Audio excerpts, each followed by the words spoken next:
అంటే ఈయన మాట్లాడినటువంటి మాటలు కానీ ఒక్కసారి మనం గమనిస్తే ప్రచారంలో ఎంత పిచ్చి బట్టి వ్యవహరిస్తాడో ప్రచారం కోసం ఇట్లే మనకు కనపడుతూ ఉంది. ఈ రాష్ట్రానికి ఎయిర్ బస్ వస్తుందని ఆ రోజు ఈనాడు పత్రిక 2018లో వచ్చిందా? ఎయిర్ బస్సు తెచ్చాడా? ఎక్కడన్నా ఎయిర్ బస్సును పెట్టాడా? వచ్చిందా పెట్టుబడి?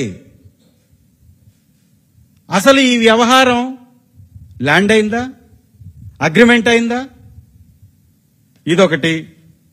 రాష్ట్రానికి 150 సంస్థలు వచ్చేస్తున్నాయి. ఈనాడు పత్రిక రాసేస్తుంది టక్. ఆయన చెప్పటమే ఆలస్యం, అచ్చేసేస్తాడు. అడ్డగోలుగా ప్రచారం చేసేస్తాడు ఈనాడు. అదేవిధంగా హైబ్రిడ్ క్లౌడ్ వచ్చేస్తుంది రాష్ట్రానికి. హైబ్రిడ్ క్లౌడ్ ఈ రాష్ట్రానికి వచ్చేస్తుంది. పెట్టుబడులు పెట్టేస్తున్నారు. వందల లక్షల వేల ఉద్యోగాలు వచ్చేస్తున్నాయి, పడిపోతున్నాయి. ఇక్కడే రాష్ట్రం బ్రహ్మాండంగా అభివృద్ధిలోకి ముందుకు వెళ్ళిపోతుంది, కోట్ల పెట్టుబడులతోటి కళకళలాడేస్తుంది అంటాడు. తీరా చూస్తే ఒకటంటే ఒకటి రాదు. రాష్ట్రానికి సౌదీ అరామ్కో, ఇంకా పెద్ద తాటికాయంత అక్షరాలతో ఆంధ్రాకి అలీబాబా వచ్చేసినట్టు, పెట్టుబడులు పెట్టేసినట్టు, ఉద్యోగాలు ఇచ్చేసినట్టు. ఇక ఇక్కడి నుంచి మనకి భద్రత, ఉద్యోగాల కల్పన ప్రభుత్వానిది అని చెప్పేస్తాడు. హ్యాపీగా ఏపీకి పెట్టుబడుల వరద అని ఇంకొక వార్తను రాసేస్తాడు.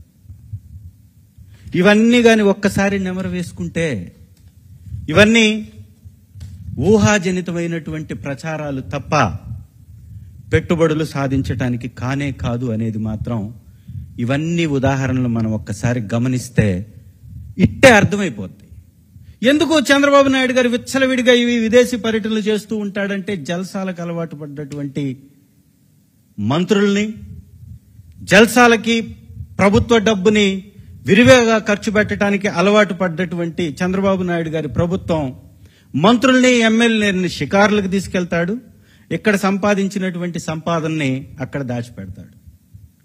అనేక సందర్భాల్లో మనం విన్నాం, సింగపూర్లో హోటళ్లు ఉన్నాయని, పెట్టుబడులు ఉన్నాయని, చంద్రబాబు గారికి సంబంధించినటువంటి అనేక పెట్టుబడులు ఇతరత్ర దేశాల్లో కూడా పెట్టుబడులు ఉన్నాయని మనం విన్నాం, చూసాం. ఈ రోజు కూడా గూగుల్లో కొడితే అనేక వార్తలు వస్తాయి, కుప్పలు తెప్పలుగా ఇబ్బడి ముబ్బడిగా వస్తాయి. ఎందుకు చంద్రబాబు నాయుడు గారు ఈ విహారయాత్రలు, విదేశీ పర్యటనలు అంటే పెట్టుబడుల కోసం కాదు సుమి, కేవలం దోచిన డబ్బుని దాచుకోవడానికి.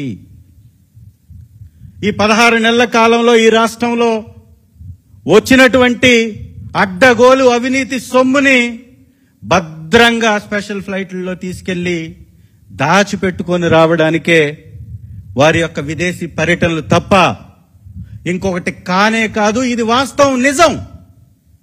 ఎందుకంటే ఒక్కసారి మనం గమనించి చూస్తే హైస్పీడ్ రైలు వచ్చిందా? అలీబాబా వచ్చిందా? ఏవియేషన్ హబ్గా ఇక్కడ పెట్టుబడులు వచ్చాయా? ఏదన్నా ఒక వ్యవస్థ ఇక్కడ 2014 నుంచి 19 వరకు పెట్టుబడులు పెట్టిందా? ఒక్కసారి గమనించండి, ఆలోచించండి. ఈ పెట్టుబడులు రాకపోయినా కూడా ఈ ప్రచారాన్ని 5 సంవత్సరాలు లాగించేస్తాడు. 5 సంవత్సరాలు లాగించేస్తాడు.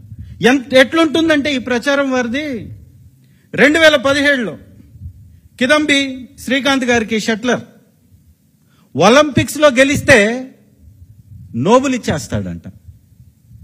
అసలు నోబెల్ ఎందుకు ఇస్తారు? ఎవరిస్తారు? ఏ విధంగా నోబెల్ ప్రైజ్ ని అక్కడ సాధిస్తారు అనేది తెలియకుండా ప్రజలు పిచ్చేళ్లులే, చెప్పేవాడికి వినేవాడు లోకువే. ఇది వారి విధానం.